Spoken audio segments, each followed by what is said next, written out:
Grace and peace, everybody. It's your girl D, and welcome back to my channel. So today I thought I'd share a few expectations for you when you're going to your first therapy appointment.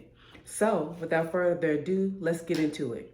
As always, I want to give a disclaimer that I am not a therapist. I am not a licensed professional. However, I am a patient, and I've been to a few therapy sessions and thought I'd give you guys a few tips, a few things how to navigate your first therapy appointment. If you see me looking down, it's because I have notes, and so let's get into it. The first thing I would say is that on your first therapy appointment is to expect for your appointment to last between an hour and a half to 2 hours. This process is called the intake process. During this time, your therapist or student intern may be conducting the intake process, and they want to get as much information that they can get from you as possible. Of course, they want to get information about your mental health history, but they also are concerned about your familial, your lifestyle, your environmental factors. They're concerned about your medical history, things of that nature. And so be prepared to spend that amount of time with your therapist or student intern on this first time appointment. Also, during this appointment, be prepared to give a detailed account, an account that you feel comfortable with going as much detail as you want to go into, of course. But they want to get all the they want to get into the nitty and the gritty on this appointment. So again, be prepared to give that kind of detail in regards of a majority of your life. How about that? Number two, I would say during the intake process, I told you in the first one that you might meet with a student intern, or you could meet with your therapist. This is solely based upon how the organization is arranged. Some therapists do the intake process, and sometimes they have student interns. They delegate that task to a student intern. Either way, just be prepared that could possibly happen. Number three, be prepared for a lot of paperwork. When I mean a lot, I mean a lot. Again, I told you they want to get into the nitty and the gritty, so be prepared to sign everything, okay? Disclosures, waivers, anything and everything in regards of, what can be shared, what cannot be shared, what to do, what not to do. Be prepared for a whole lot of paperwork. Number four, I said that you may or may not meet your therapist during this first appointment.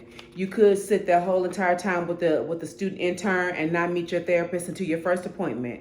Some organizations don't do it this way. A lot of times they realize that, building a rapport is very key in the very beginning. And so they want to at least take the opportunity to meet with the client, talk to them, greet them, and then they might go meet with someone else.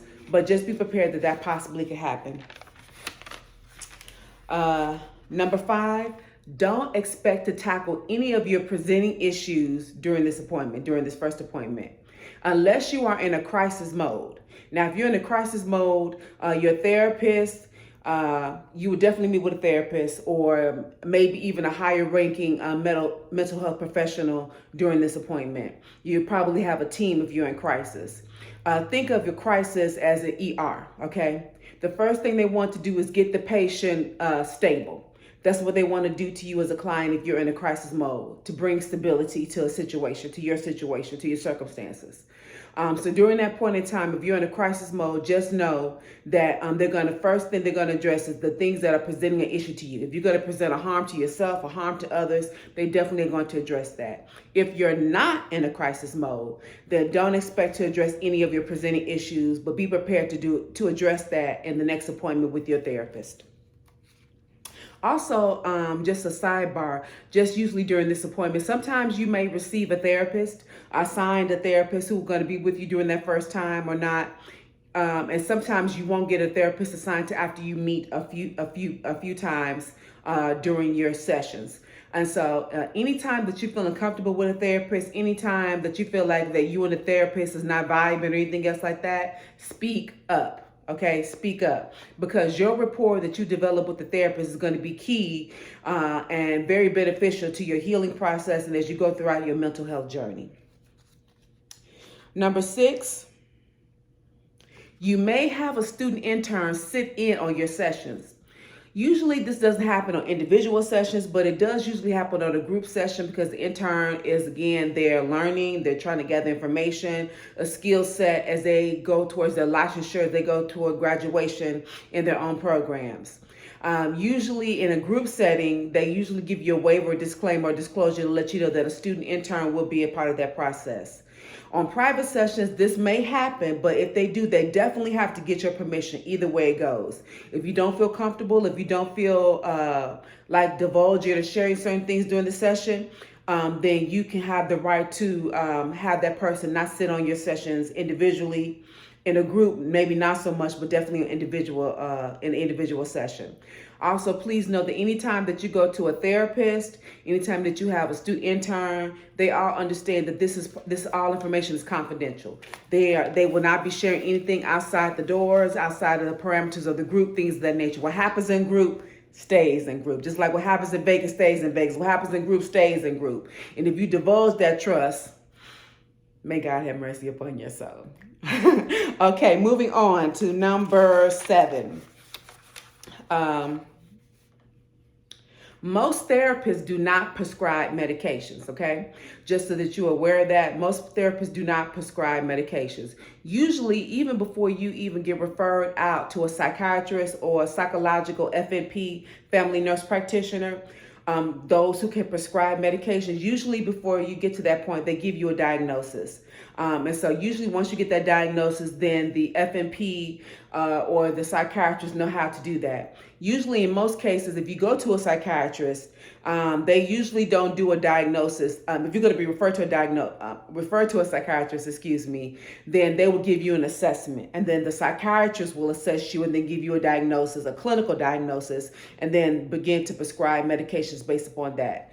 9 times out of 10, it usually works that way, but sometimes, it may or may not happen that way, but just so that you're aware. Number 8 is that usually when you get medications, it takes between 3 to 6 weeks to actually get an appointment to get on somebody's schedule, whether it's a psychological FNP or a psychiatrist. So try to plan your appointments accordingly. Try to plan it where you're not in a crisis mode. If you are in a crisis mode, I know that sometimes they can't expedite it, but 9 times out of 10, they may or may not. It's a tricky time, especially since the things we suffered during the panorama. You know what I'm saying? And there have been an increase in cases with mental health and so forth like that. So you're not able to readily get on someone's schedule. So, try to plan your appointment in a space and time where you're able to wait that amount of time in order to get your medications. Number 9, you may be a little nervous. So that's okay. Usually when you made the ultimate decision of, choosing to go and take care of yourself. And so now that you're at this point and you're actually going to speak to someone, you may be a little nervous. I remember when I first came to my first therapy appointment, at least 15, 20 years ago now.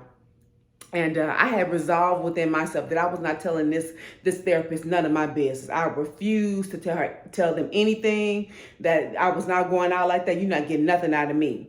First of all, that mindset is foolish because you're not helping nobody. You're not doing any harm but to yourself. Okay, number 1. Number 2 is that I had just resolved within myself that I was not going to do it.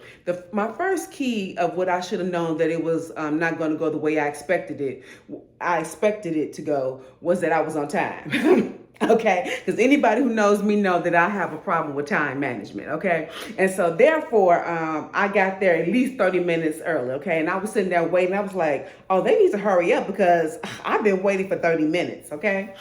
And so just at the point when I was getting ready to get up and leave, they called my name. They said, Danielle, come on back.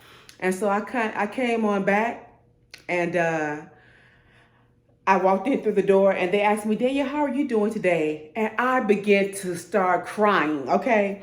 I was like, and excuse me if this, offends you, but I was like a prostitute at a confessional. I was telling everything. I was telling all of it. I told everything from the rooter to the tutor, okay? How the rooter got there, how the tutor was born, everything. I was spilling out the whole guts. And the therapist just looked at me and said, and had me a box of Kleenex, and I just kept on confessing, okay? So, expect to be a little nervous. Don't expect it to go the way you think it's going to go, Expect good things. You're taking this opportunity to better yourself, to take care of yourself. And so, you may be a little nervous, okay? Lastly, number 10 is that expect the unexpected. And what do I mean? Again, like I said before, you have made the ultimate choice to do the highest form of self-care. You're deciding to take care of you, okay? And you're taking control, sort of, in your, in your life, to make better decisions and to take care of your mental health, which is paramount. Because if you don't take care of you, ain't nobody else gonna do it, okay? So you're taking care of yourself. And so expect the unexpected. Expect good things. Expect good things to follow. Yes, again, there may be some highs and lows, but out of the most things I can tell you, expect good things. I hope this video was helpful to you. I hope that you were able to glean something from the information that I shared. As I stated to you guys in previous videos, all during the month of December, I'm going to try to have more videos like this. Let me know down in the comments what you would like to talk about, what you'd like to discuss, and let me know if any of these tips even work. If you feel like this information is helpful or beneficial to someone, please feel free to share, click, and subscribe. As always, I'll see you guys in the next video. Peace.